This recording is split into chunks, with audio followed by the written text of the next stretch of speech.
तो नेक्स्ट हमारा आता है परचेज गुड्स ऑन क्रेडिट, जो अभी हमने पीछे बात की कि क्रेडिट में होता है। तो देखो क्रेडिट की लैंग्वेज कैसे आएगी, purchase goods for 5000 from Raja on credit, साफ साफ बोल दिया तो कोई टेंशन नहीं है। या फिर बोला होता purchase goods from Raja for 5000, कहीं कैश का नाम है नहीं, राजा का नाम है। तुम अगर ये राजा तुम्हें कैश में पैसे दे देता तो इससे तुम्हारा क्या नाता रहता, कोई नाता नहीं रहता, तो हम क्यों जानेंगे इसको।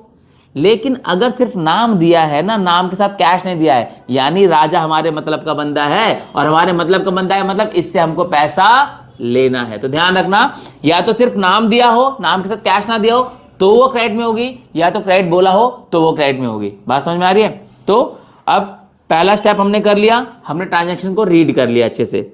अब हम क्या करेंगे देखेंगे, दूसरा स्टेप हमारा अकाउंट्स इन्वॉल्व। कौन कौन से अकाउंट्स इन्वॉल्व है इसमें स्टूडेंट्स। पहले नंबर पे तो हमने गुड्स परचेज किए हैं, तो एक हमारा बनता है परचेज अकाउंट। कौन सा, परचेज अकाउंट। दूसरा हमने क्रेडिट में परचेज किया है, तो जिससे क्रेडिट में परचेज करते हैं वो हमारा क्या बन जाता है, क्रेडिटर। क्या बनता है, क्रेडिटर। उसका नाम क्या है, राजा। तो दूसरा अकाउंट कौन है हमारा, राजा। अब राजा कौन है ये लिख लेना ब्रैकेट में, क्रेडिटर। कौन बन गया राजा, क्रेडिटर। ठीक है। अब नेचर क्या है, परचेज हमारा क्या होता है स्टूडेंट्स, अभी तक तो समझ गए होगे तुम, एक्सपेंस। ठीक है। और राजा हमारा कौन है, क्रेडिटर। क्रेडिटर क्या होती है, लायबिलिटी, है ना, लायबिलिटी।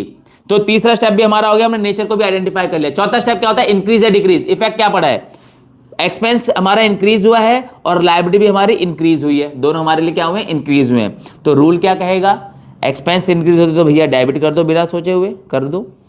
ठीक है। लायबिलिटी इंक्रीज होती तो क्रेडिट कर दो बिना सोचे हुए, लो कर दो। क्या दिक्कत है, कोई दिक्कत नहीं, इतने तो ज्ञानी है हम, क्या दिक्कत है। बात समझ में आ रही है। तो अब क्या करेंगे, अब हम इसकी एंट्री कर देंगे। क्या करेंगे, एंट्री कैसे बनेगी, परचेज अकाउंट डेबिट, किसकी वजह से, टू क्रेडिटर। कौन है, राजा। टू राजा या राजाज अकाउंट, जो तुम्हारी श्रद्धा हो लिख देना, कोई दिक्कत नहीं है। कितने की, 5000 की। कितने की, 5000 की। और नरेशन लिखना ना भूलें, being purchase goods from Raja on credit ₹5000। बस खत्म, ट्रांजेक्शन हो गई। कितना सिंपल है।